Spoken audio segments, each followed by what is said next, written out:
यहाँ अहिले हाम्रो मिस्टर देव अपरेटरद्वारा यो घाँस अनलोडिङ भइरहेको अवस्था हो। यो सबै चाहिँ यस्तो प्रकारको मेसिनद्वारा यो घाँसलाई स्टोर गर्ने गरिन्छ। यो काट्ने मेसिन चाहिँ फरक मेसिनद्वारा काटिन्छ अनि फेरि चाहिँ रोल बनाएर यसरी यता अनलोडिङ गर्ने गरिन्छ। यो स्टोरेज गरेको घाँस हो पुरा,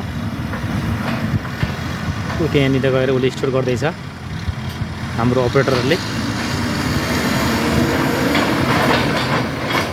ओहो, मलाई क्यामेराम्यान बनाएर पुरा धुलोले मार्यो त मलाई त।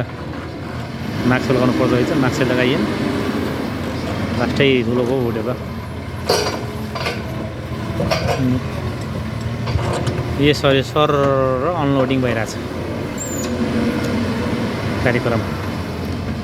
त्यो भित्र मिस्टर देव थापाजी पुरा मुसु मन्द मुस्कानसहित अनलोडिङ कार्यक्रम गरिरहेछ।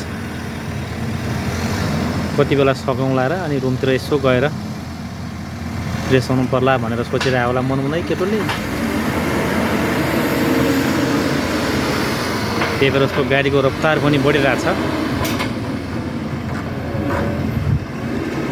गाडीको रफ्तार बढाइरहेछ केटोले। जे होस् अनलोडिङ सकेर रुमतिर गएर फ्रेस भएर यसो बाहिर घुम्न जानलाई होला सायद। केटो गाडीको रफ्तार चाहिँ निकै बढिया छ। बस अब एक टिम मात्र बाँकी रह्यो। अनलोडिङ कार्यक्रम लगभग सकिन लागिसकेको छ। अब यो अनलोडिङ कार्यक्रम सकिसकेपछि हाम्रो अपरेटर रुमतिर प्रस्थान गर्नुहुन्छ।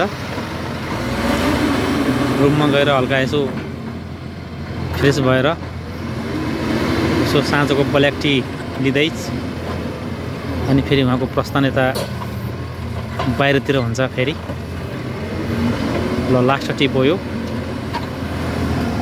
लास्ट ट्रिपमा चाहिँ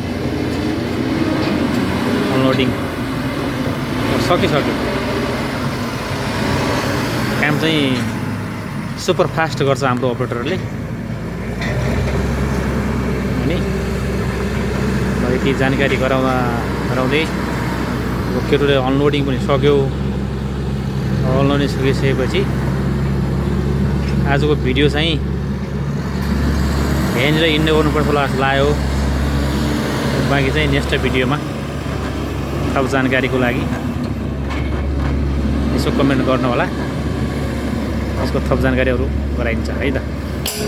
मिस्टर हाम्रो अपरेटर देव थापा यसको भित्र हुनुहुन्छ। के साह्रो धुलो उडाएको हो, धुलो उडाएर माऱ्यो मलाई त मान्छेले। अब फेरि क्यामेराम्यान बन्न पनि कम त गाह्रो छ त। अनि पुरा धुलो खानुपर्ने, धुवा धुलो सब खाएर बन्नुपर्ने अवस्था आइपुग्यो यहाँ त। ल अब हाम्रो अपरेटर फेरि एउटा रोल बचिरहेछ। यो दिनलाई हाम्रो अपरेटर लास्ट ट्रिप